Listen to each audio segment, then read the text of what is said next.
Hi YouTube, and welcome to episode 2 of Nickel or Not. If you missed the first episode, my name is Lauren and I'm a medical school student doing research on nickel allergy and contact dermatitis. Why I'm doing this series is to get the word out about my research. We need help from viewers just like yourself to participate so we can learn more about this issue. It would be a huge help to be in my team.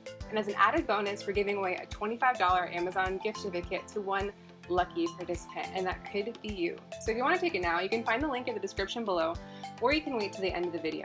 What I've been doing is testing various household items to see if they contain nickel. Nickel is one of the most common alloys responsible for contact dermatitis, and it's unfortunately everywhere. Last week I tested a bunch of my own jewelry and was surprised to find quite a few items did.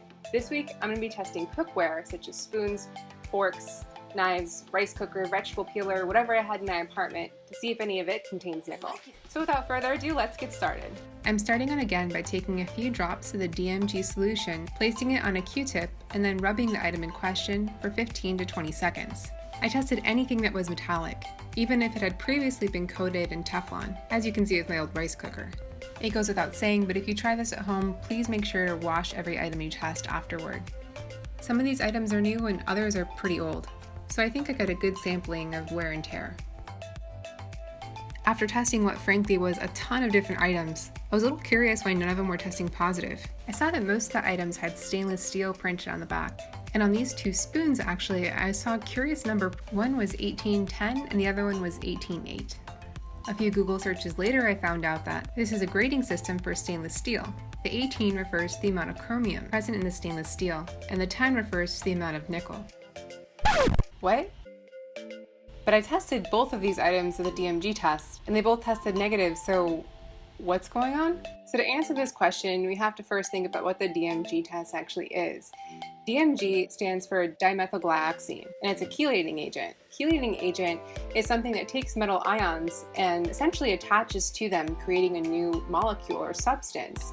In the case of nickel, DMG will attach to free nickel ions to form a pink precipitate. So therefore, what the DMG test depends on are free nickel ions. An item can technically contain nickel, but not be releasing any nickel ions.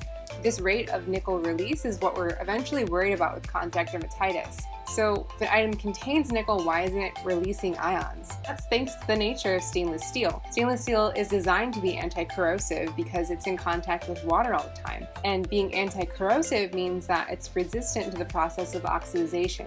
It is possible to get a stainless steel item to test positive for nickel, but you have to have a very strong acid like HCl, and I'm fresh out of hydrochloric acid.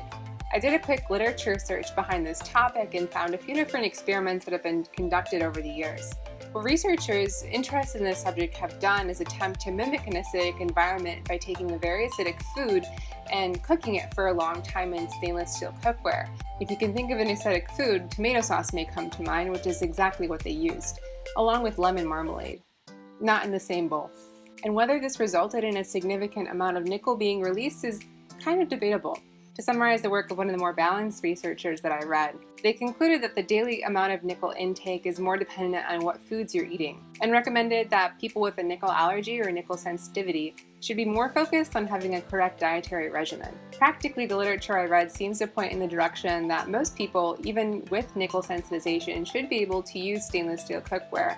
But in the case of very highly sensitized individuals, even a small amount of nickel that's released from stainless steel cookware might be able to take them over threshold.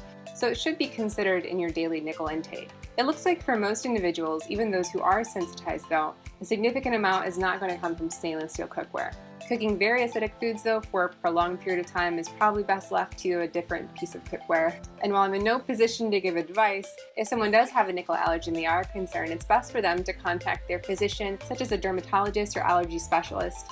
That's it for today. Please don't forget to take the survey. You can find the link again in the description below, or there should be a button around here somewhere. And be sure to stay tuned for next episode where I check out clasps, buttons, and other accessories that you find on clothes. Thanks so much for watching. We will see you next time.